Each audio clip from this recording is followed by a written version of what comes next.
Breaking news. সরকারি কর্মকর্তা কর্মচারীদের জন্য আসছে বড় সুখবর। নবম পে স্কেলে বৈশাখী ভাতা বাড়িয়ে মূল বেতনের 50% করার সুপারিশ করতে যাচ্ছে জাতীয় বেতন কমিশন।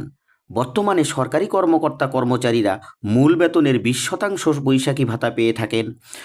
নতুন সুপারিশ বাস্তবায়ন হলে এই ভাতা দ্বিগুণেরও বেশি বাড়বে। পে কমিশনের এক সদস্য জানিয়েছেন, বৈশাখী ভাতা বৃদ্ধির সুপারিশ করা হচ্ছে, তবে ঈদ বোনাস আগের মতোই বহাল থাকবে। অন্যান্য ভাতার বিষয়ে এখনও বিস্তারিত জানানো হয়নি। এদিকে আরেকটি গুরুত্বপূর্ণ প্রস্তাবে চিকিৎসা ভাতা বাড়িয়ে 5,000 টাকা করার সুপারিশ করা হচ্ছে। বর্তমানে চিকিৎসা ভাতা রয়েছে 3,500 টাকা।